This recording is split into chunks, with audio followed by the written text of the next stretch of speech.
बिस्मिल्लाहिर्रहमानिर्रहीम। मैंने सबसे पहली बात हम आज ये करेंगे कि मीटिंग से मुराद है दो या दो से ज़्यादा लोगों के दरमियान जो है एक पर्पसफुल डिस्कशन हो तो हम इसे मीटिंग का नाम देते हैं। A purposeful discussion between two or more than two people, दो या दो से ज़्यादा लोगों के दरमियान बामकसद बात जो है उसे हम मीटिंग का नाम दे सकते हैं। मीटिंग दो तरह से होती है। अगर कोई कैजुअल बात हो, ऑफिस कैसे डिज़ाइन होगा, फर्नीचर कैसा चाहिए ऑफिस में, तो ये इनफॉर्मल बातें हैं, की जा सकती हैं। लेकिन अगर बहुत ज़्यादा सीरियस और बहुत ज़्यादा कंसर्निंग मैटर हो किसी प्रोडक्ट के साथ, किसी जो है वो किसी ब्रांड के साथ, पर्टिकुलरली जब हम बिजनेस स्टडीज़ में आते हैं तो हम ये देखते हैं कि हम आगे जो हमारे प्रोफेशनल करियर है उसके अंदर बहुत सारी मीटिंग हमें अटेंड करनी पड़ती है।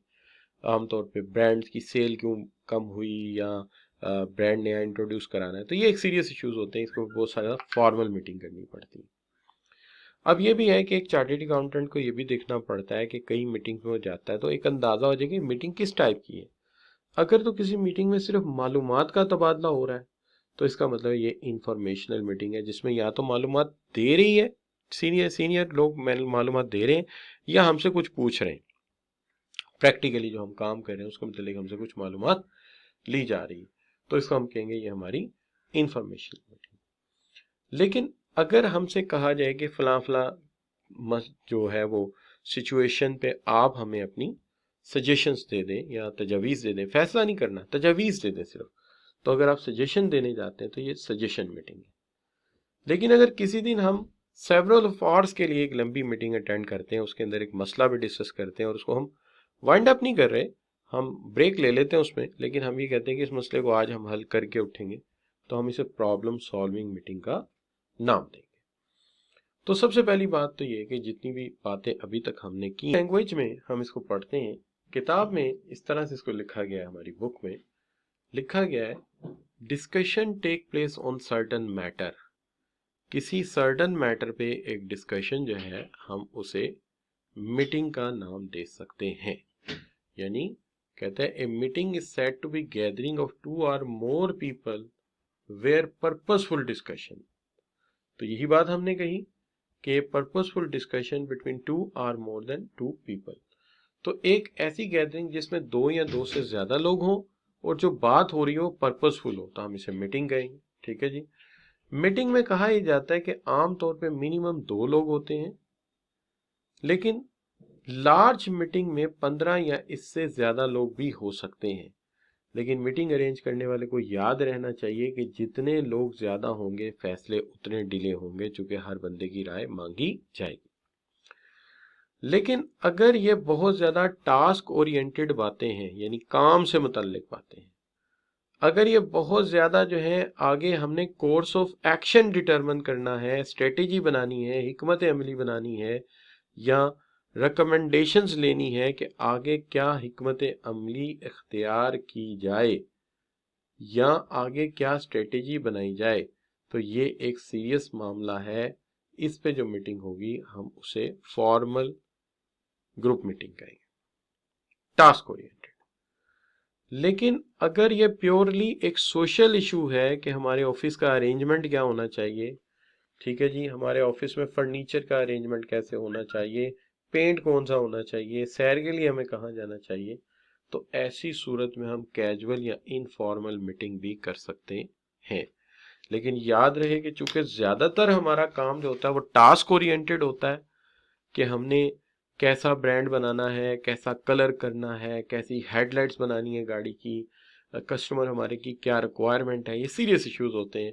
लिहाजा ज़्यादातर जो हमारी मीटिंग्स होती हैं वो फॉर्मल मीटिंग्स होती हैं, इनफॉर्मल मीटिंग्स नहीं होती। तो most of them will go for the formal meetings. अब जहां तक सवाल है कि हम कहते हैं कि एक इनफॉर्मल मीटिंग हो सकती है, एक फॉर्मल मीटिंग हो सकती है, और मीटिंग की डेफिनेशन, तो ये तीन बातें वही जो मैंने आपको बताई थी। एक पर्पसफुल डिस्कशन, दो या दो से ज़्यादा लोगों के दरमियान मीटिंग कहलाती है। अगर ये कोई कैजुअल मामला है तो इनफॉर्मल हो सकती है, और अगर ये कोई सीरियस इशू है, हिकमत अमली का मामला है, स्ट्रेटेजी का, तो ये फॉर्मल हो सकती है। अब बात करते हैं तीन टाइप्स को। सबसे पहली बात यह है कि एक ऐसी मीटिंग जहां पे हम कोई चीज़ क्लैरिफाई कर रहे हैं, topic under discussion, provide information, हम उस बात की वजाहत करना चाहते हैं। एक ऐसी मीटिंग जहां ask question, try to understand the information provided, being provided, जो मालूमात प्रोवाइड की है उसे समझने की कोशिश करते हैं। लेकिन याद रहे इसके अंदर ना तो हम कोई प्रॉब्लम सॉल्व करते हैं, ना हम कोई रिकमेंडेशंस देते हैं। दोनों काम नहीं होते, सिर्फ मालूमात का तबादला होता है। या वो हमें मालूमात देते हैं सीनियर लोग, या हमसे पूछते हैं कि कस्टमर ने क्या कहा, कारोबार कैसा चल रहा है, हमारा यूनिट कैसा चल रहा है। तो ये इंफॉर्मेशनल मीटिंग। लेकिन इसके बरक्स एक ऐसी मीटिंग जहां पे रिकमेंडेशन आर सॉट, जहां पे recommendations are sought for the comments are made on option recommendations, कि हमसे कोई recommendations मांगी जाती हैं, तजावीज़ मांगी जाती हैं और हम किसी मसले पर तजावीज़ देते भी हैं, तो ऐसी मीटिंग्स को हम जो कहते हैं कि है तो ये रिमेन एक्सप्लोरेटरी, यानी वजाहत होती है उन तजावीज़ की, उसके ऊपर बात होती है, लेकिन final suggested solution is worked out forward for approval, के इसके अंदर जो अप्रूवल है वो नहीं होता, रिकमेंडेशन हुई है, अप्रूवल बाद में होगा, तो हम इसे सजेस्टेड मीटिंग कहेंगे। लेकिन अगर एक ऐसी मीटिंग है जिसके अंदर सजेशंस भी आई हैं लेकिन मीटिंग खत्म नहीं की गई, रिकमेंडेशंस भी आई हैं लेकिन final decisions is made for further action, final decision भी लिया गया है, तो फिर ये प्रॉब्लम सॉल्विंग मीटिंग है। फिर ये प्रॉब्लम सॉल्विंग मीटिंग है। तो मैं आप लोगों से पूछता हूं, चले कि आप मुझे सबसे पहले तो ये बात बताइए कि अगर एक मीटिंग में आपसे तजावीज़ ली जाए और फिर मीटिंग ख़त्म कर दी जाए तो हम इस मीटिंग को क्या कहेंगे? शाबाश जी, शाबाश। तो आप बिल्कुल सही कह रहे हैं कि हम इसको सजेस्टेड या सजेशन मीटिंग कह सकते हैं। तजावीज़ ली गई है और मीटिंग ख़त्म कर दी गई है तो ये अभी फैसले बाद में होने, तो ये सजेस्टेड मीटिंग। लेकिन अगर तजावीज़ लेके बहस भी की गई और फैसला भी उसी मीटिंग में हुआ है तो फिर डिसीजन भी हुआ है, फैसला भी हुआ है, तो ये प्रॉब्लम सॉल्विंग मीटिंग है। तो फिर ये प्रॉब्लम सॉल्विंग मीटिंग है।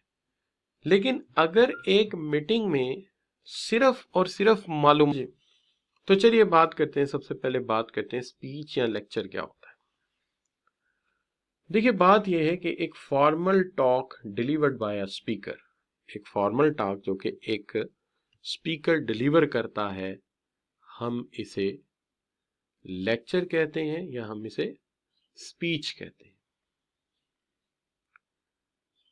मैं रिपीट करता हूं, एक स्पीकर एक बकायदा फॉर्मल बात करता है, डिलीवर करता है, तो हम इसे कहते हैं ये क्या है? ये हमारा लेक्चर है। एक अच्छी स्पीच में क्या खूबियां होनी चाहिए? एक अच्छी स्पीच क्लियर होनी चाहिए, एक अच्छी स्पीच जो है वो कॉन्साइज होनी चाहिए, क्लियर होनी चाहिए, कॉन्साइज होनी चाहिए। एक अच्छी स्पीच जो है वो पीपल ओरिएंटेड होनी चाहिए, यानी लोगों की तरफ रुझान होना चाहिए उसका, और इसे थोड़ा इंटरेस्टिंग होना चाहिए और इसे ऑन द टारगेट होना चाहिए। ये 5 बातें हैं। Should be clear, concise, people oriented का मतलब है लोगों के मिजाज के मुताबिक, जो लोगों की सोल को टच करे, तो जब सोल को टच करेगी तो अल्टीमेटली इंटरेस्टिंग भी हो जाएगी। और ऑन द टारगेट, जिस मकसद के लिए आपने स्पीच ली है वो मकसद पूरा होता हो, जो लेक्चर जिस मकसद के लिए है वो टॉपिक क्लियर होता हो, लोगों की स्किल बढ़ती हो उससे। और ये इसके अंदर जो सबसे ज्यादा जरूरी चीज है वो है आपकी effective verbal and oral communication skills अच्छी होनी चाहिए। वर्बल और ओरल स्किल्स आपकी अच्छी होनी चाहिए, यानी बोलने का आपका जो अल्फाज का जो आपकी रवानगी है वो अच्छी होनी चाहिए।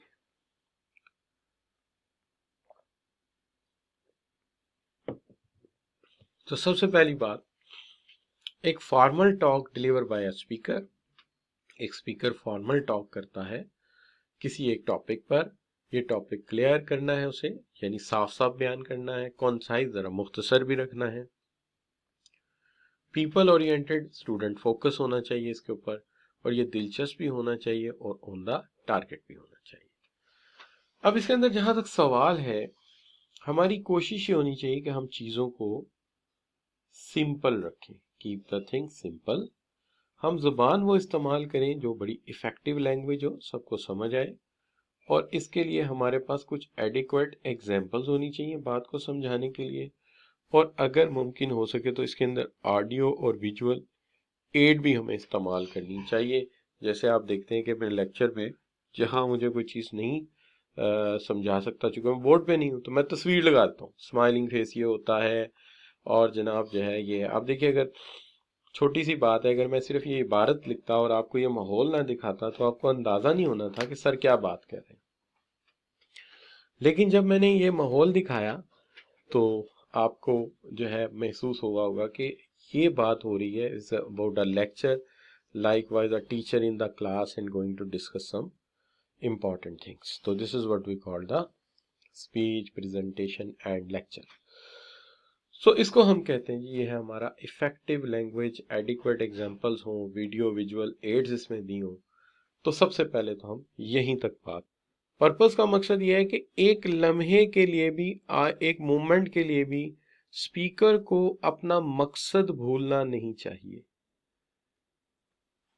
क्यों नहीं भूलना चाहिए भाई? जहां वो अपने मकसद पे कंप्रोमाइज करेगा वो डिट्रैक हो जाएगा, और डिट्रैक हो गया तो फिर तो सारी मेहनत ही हमारी जाया हो जाएगी। लिहाजा स्पीकर को किसी भी मामले में जो है कभी भी अपने टॉपिक से हटना नहीं चाहिए। मींस के किसी भी वक्त उसे डिट्रैक नहीं होना चाहिए, वो मुस्तकिल फोकस करेगा अपने टॉपिक के ऊपर। एक लम्हे के लिए भी वो भूलेगा नहीं कि वो क्या कहना चाह रहा था, क्या बात चल रही थी, ताकि किसी भी तरह से जो टाइम है स्टूडेंट का वो वेस्ट ना हो, किसी भी तरह से जो वक्त है स्टूडेंट का वो बिल्कुल ज़ाया ना हो, और जो चीज़ें हैं वो हर सूरत जो है वो उस लोगों को समझ आए कि हम क्या कहना चाहते हैं, क्या समझाना चाहते हैं। तो इसलिए किसी भी वक्त हमें अपने टॉपिक से डिट्रैक नहीं होना, अपने मकसद को याद रखना। तो एक बात तो ये हुई। दूसरी चीज जो इसके अंदर बड़ी अहम है वो ये है कि मोर अबाउट आई ऑडियंस। जब आप बात कर रहे हो, आप आई ऑडियंस के मुतालिक ज्यादा जानते हो, आई ऑडियंस के मुतालिक हो, यानी एक होती है ना वो यू अप्रोच, कि लेक्चर है ही आपके लिए भाई, टीचर को तो पहले ही पता है कि क्या चीज है, और वैसे भी वो तो कर चुका जो उसने करना था। अब तो चीज ये है कि वो जो कुछ भी कहना चाहता है वो आपके भले के लिए है, वो जो भी कहना चाहता है वो आपके भले के लिए है, वो जो भी बात करना चाहता है वो आपके इशू को रिजॉल्व करने के लिए है। बाकी वो तो पहले से ही जानता है हर चीज को, या वो समझता है कि कैसे इस चीज को मैंने डील करना है, तो वो पहले से इन चीजों को अंडरस्टैंड करता है। लिहाजा वो आपके लिए बात कर रहा है, अपने लिए बात नहीं कर रहा। तो पहली बात मकसद से हटना नहीं है, और दूसरी बात यह है कि ऑडियंस का ज्यादा ख्याल रखना है, चूंकि बात सारी की ही ऑडियंस के लिए जा रही है, चूंकि बेसिक इशू ही उनका है, तो सबसे ज्यादा अहम जो है वो ऑडियंस ही है, इसलिए उन्हीं के मुतालिक बात करनी है। अब इसके बाद जो हम अगली बात करते हैं वो ये है कि लेक्चर जो होता है वो बिल्कुल एक नुक्ते के गिर्द घूमता रहता है। जो व्यूअर हैं और जो स्पीकर है वो उस नुक्ते से बाहर नहीं आते, उस पॉइंट पे फोकस करना इनका मकसद होता है। क्योंकि उस पॉइंट से हम हट जाएं तो फिर तो सारी गेम ही गलत हो जाएगी हमारी। इसलिए हम एक मोमेंट के लिए भी अपने काम को भूलते नहीं है, हमें याद होता है कि ये काम जो है आज हम कर रहे हैं, इसी के ऊपर हमने बात करनी। तो ये चीज होती है। फिर इसके बाद नुक्ते को क्लियर करने के बाद हमेशा की एरिया आइडेंटिफाई किया जाता है कि अगर मैं अरिथमेटिक मीन पढ़ा रहा हूं तो अरिथमेटिक मीन की ही प्रॉपर्टीज उसी के मुताबिक बात करूंगा। कोशिश ये भी होती है कि अटेंशन को ग्रैब किया जाए, यानी स्टूडेंट जब हमारी बात सुने तो वो दाएं बाएं की बात ना सोचे, सिर्फ हमारी बात सोचे या हमारी बात सुने। और कोशिश ये भी होती है कि हम जब वाइंड अप करें तो एक पावरफुल एंडिंग कर सकें। जो अच्छे स्पीकर होते हैं वो पहले थोड़ी सी रिहर्सल भी कर लेते हैं ताकि फर्स्ट टाइम डिलीवरी ना हो रही हो, ठीक है। और वो ये भी देखते हैं कि reflect back see if something need to edit, कि अगर कोई चीज़ एडिट करने वाली तो उसको साथ साथ एडिट कर लिया जाए, कोई मसला नहीं, ठीक है। और फिर वो डिलीवर किया जाता है ऑडियंस को, फिर वो ऑडियंस के सामने वो चीज़ जो है वो रखी जाती है। तो पहली बात तो ज़हन में ये होनी चाहिए कि हम कोशिश ये करते हैं कि पर्पसफुल बामकसद बात हो, अपने नुक्ते से दाएं बाएं ना जाएं, हम सिर्फ मेन आइडिया को फोकस करें, उसी पे रहें और की एरिया को छोड़ के इधर उधर ना जाएं, तो जो हो लोगों की तवज्जो को हासिल कर सकें और अटेंशन जो है उसे हम प्रॉपर तरीके से ग्रैब कर सकें। ये हमारी जो है वो एम होता है। और फिर ये होता है कि एंडिंग एक ज़रा पावरफुल हो जाए और आखिर में जाके हर टॉपिक जो भी छोटा है या बड़ा उसके अंदर थोड़ी सी एक समरी बना दी जाए। तो हम ये कोशिश करते हैं अपनी तरफ से जितनी भी हमसे हो सके। अच्छा जी, अब जहाँ तक सवाल है हमारे इस इशू का, तो देखिए यहाँ पे हम इसको जो है वो वाइंड अप कर देते हैं कि ये क्या है, लेकिन इसके मतलब कुछ बातें आपसे हम पूछ लेते हैं पहले। जी शाबाश, ये बात आपको समझ आई है?